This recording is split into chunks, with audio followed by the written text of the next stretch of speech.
Nagabenta ki khubor ba man kasni pet but subscribe ya u anto borbam takasngi ka sarkar MDA hapo ka jingyalam jung ukondat sangma mene ka khatlai trik leber kla wanra hapo assembly ya ka an ban pendamno iki kentien ban thau jilan bang da ka bathit khando ne da ka bathau de kiwe kilat klinti ibadan haklai tli ki line jung ka subsection 3 kandon 1 jong ka an government amendment ha ka Meghalaya investment promotion and facilitation amendment bill araja opsan ya kani lale namar kani ka an kala pen kulmar bat pen khi win ki jing perkhat jing ki babun balang kenthop ki sang san perthai ki MLA lane MDC mar ki sang Tremon ngo bharu om dang kata rei kani ka an thamai ka ta jur ya ka an khang persha bandi lane thit khando de ki rulum khasi lane garu shakiwe par ki khla jai bin riu Nakaliang u Dr. Zelestin, Lingdo MLA Umsning, u ay jing kershan ika andro,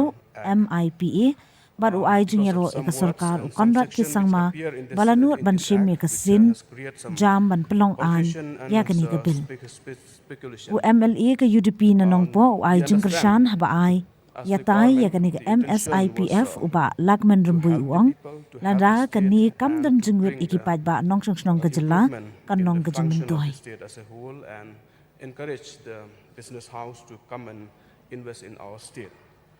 But like what I said, some of the words and some of the section which appear in the act, which has created a comprehension and a fear in the mind of the people. But we would like to thank our government and leadership of our Chief Minister for carefully taking care of all these issues and call the people from different stakeholders to come for the discussion and sit with them, talk to them. Yeah, but I'm giving only 5 minutes to 6 minutes each. Oh, you have not given. Sorry. Sorry. It's Balajit Simran. Thank you, Mr. Speaker. I was surprised just now when you said Renik, you're pointing at me.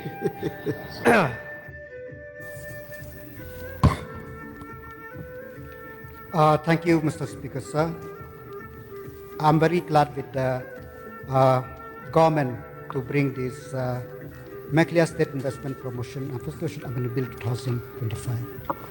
And we have seen, sir, in the report of the government of India, Niti Aayog, every year, Meghalaya rank in the bottom 3, bottom 5, bottom 4.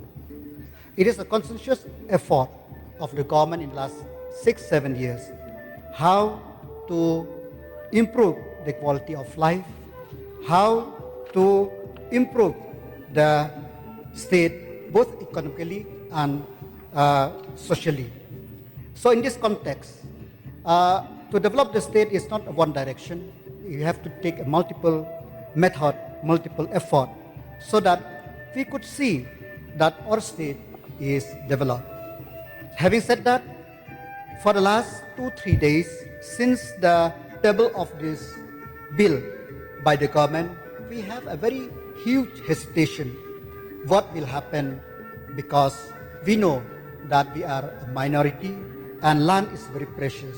But I'm very glad with the government under the leadership of our Chief Minister, having listened to the view of different sections of the people, listen to the view, consensus view of the social NGO, on other people, and even the political party also, that this investment is in no way to alienate the land of our state. So I feel that this is the good, and it brings, as we have seen, that through investment it will bring employment. As the other day, our Chief Minister stated in the Fluid Assembly that every year 80,000 youth are coming into the workforce. So where to accommodate them? This is one of the through investment by either by the local or by the investor, we could give the opportunity to our local youth. But one thing which we should see, that investment is not at the cost of our beautiful land. So let the investment be the green investment, so as to say not the polluting industry. We didn't want under Bernie Hart to be created in the state of Makhlia, where it will rank number 1. Though clarification from the Honorable Chief Minister have been given, the statement by the government, but we didn't want. We want that our state, the scenery of the state, in the beauty of a state should be preserved as much as possible. And whatever initiative, whatever amendment which brought by the government, it is in line with the view of the people, in line with the goal of the government, in line with the sustainable development goal of the UN, so that we could give the benefit to our people so that the state will grow. So I totally agree that with the bring of this amendment, I think the government, the state will be prosper in the near future. Thank you, sir. Thank you. Thank you. Merelbon, CM, please.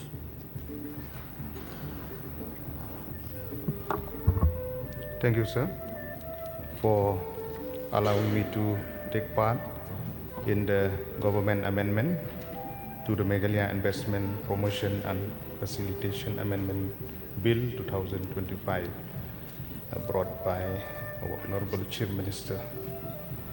So I stand here to support this government amendment. So in a vibrant democracy, legislation are made for the benefit of our people at large. There is always a room for amendment. We have seen many central acts, state acts. There are always amendments from time to time. Even in the 125th amendment of our constitution also, which directly, indirectly linked with the indigenous people of our constitution, especially to the people in our state.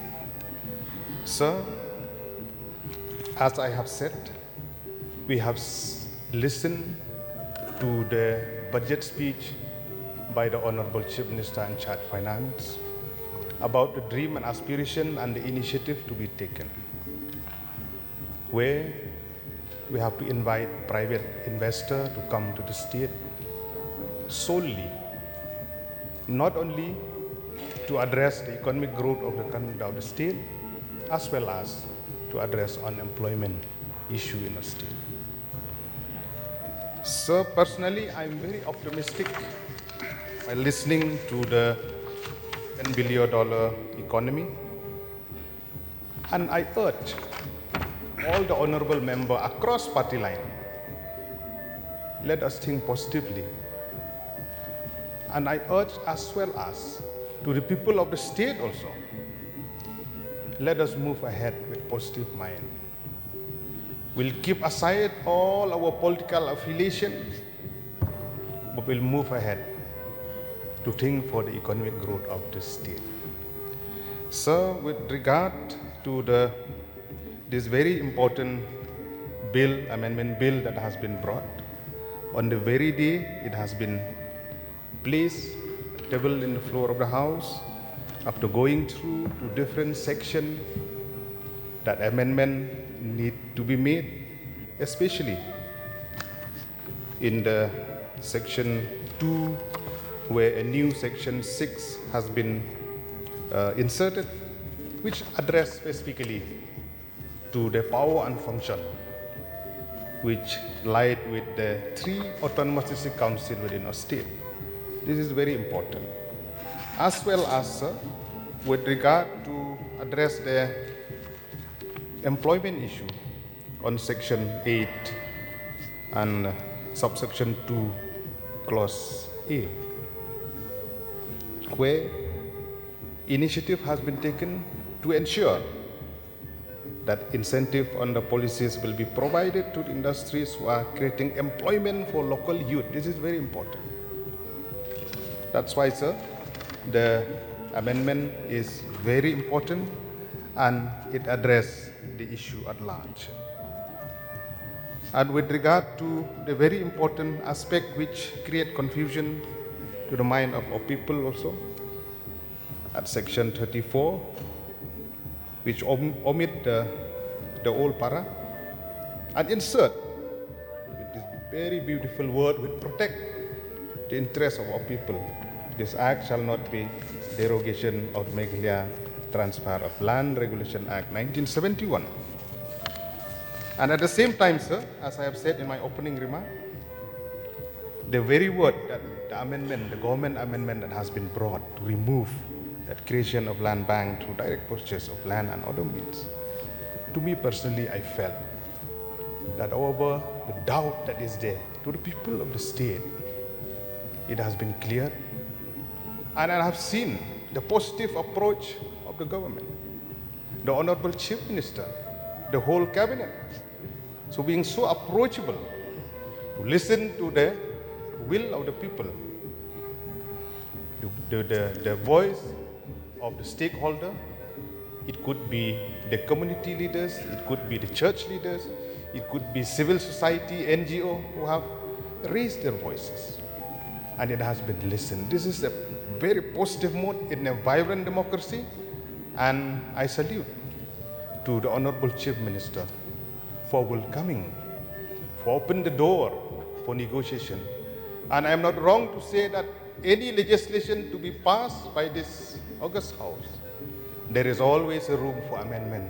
As my able friend Emilia from Sheila have stated, there are a few other sections also that need to be looked into.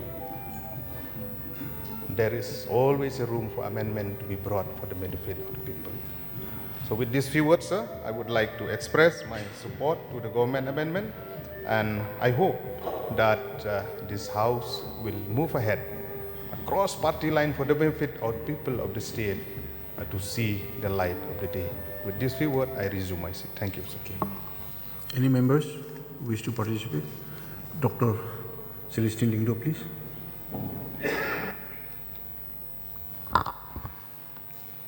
Thank you, Mr. Speaker, sir, for giving me an opportunity to participate in the discussion on the government amendment that has been brought by our Honorable Chief Minister.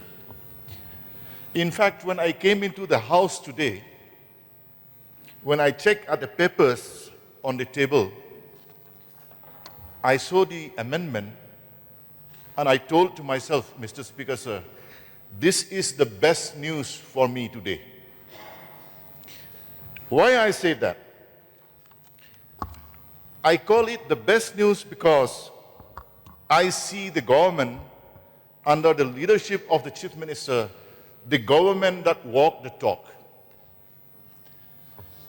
In his reply on the budget debates, the Chief Minister categorically has stated this government will not take any action which is against the will of the people.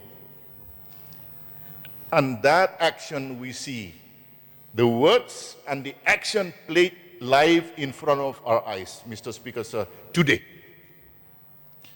When we talk about this bill, even without the amendment, this government could have easily passed all the parliamentary procedure that is required to pass can easily be passed without the amendment. I call this day a unique day, sir. Why? There is a saying which says, might is not always right. We might have the numbers to pass the bill without amendment.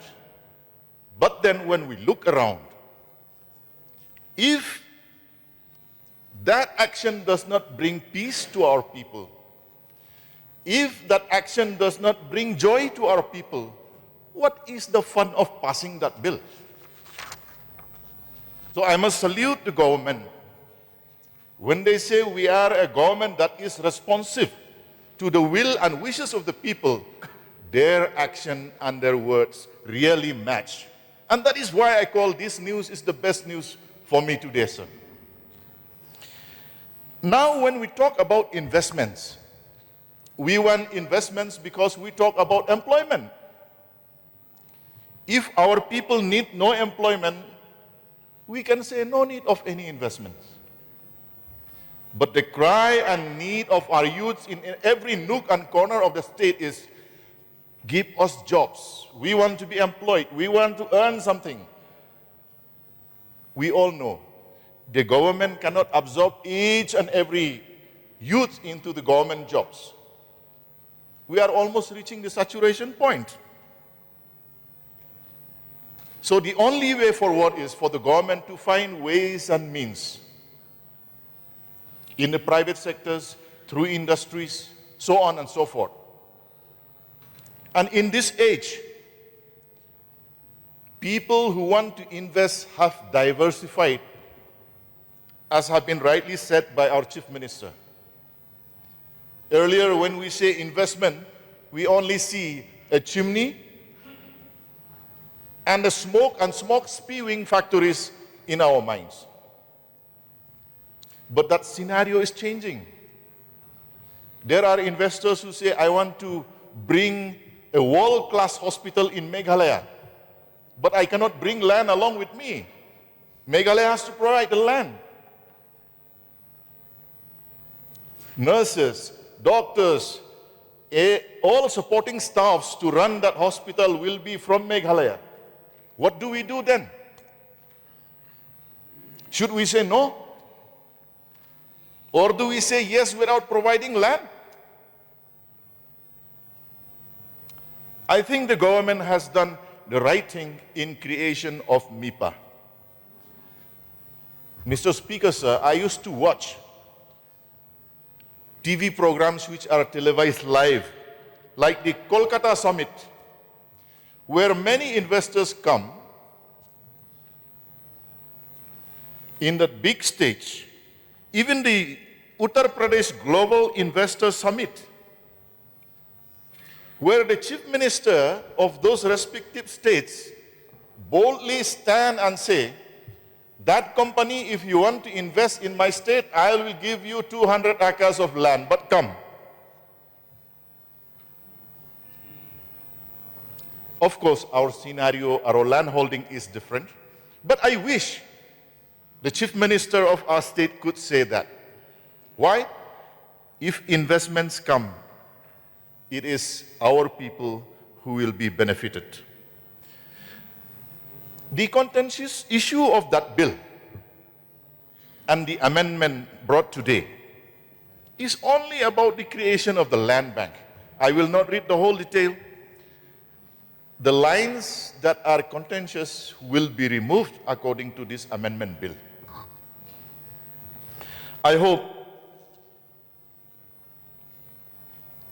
all of us who really want the state to strive forward in providing employment will agree that one way or the other, we have to find a way to provide space.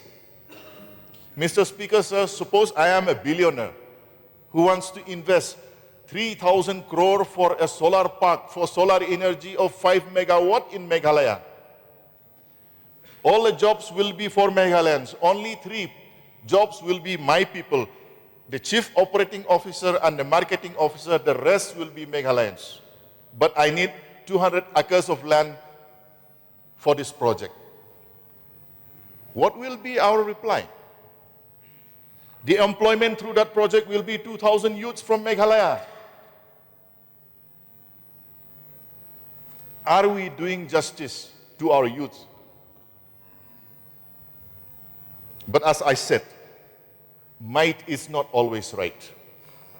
And I salute the Chief Minister and the Cabinet for being responsive, and they have brought this amendment, and I believe this House, without any hesitation, will agree to adopt and pass this bill as amended. With these few words, sir, as already stated, the mandates of the Land Transfer Act will be carried out. All the procedures and laws under the district council, that also will be respected. I think that idea or issue that the government might bypass, this does not arise. The most important point I would like to stress here, Mr. Speaker, sir, is the intent. The intention of the government is absolutely pure, and that is to provide employment opportunities to our youth. I think if that intention is not clear as the way they stated, they would have passed it with the might that they have. With these few words, Mr. Speaker, sir, I believe our state will have a much brighter future, and our youth will be employed in the different categories of investment that will come in the future. Thank you, sir, for the opportunity. I resume my seat. Thank you so much for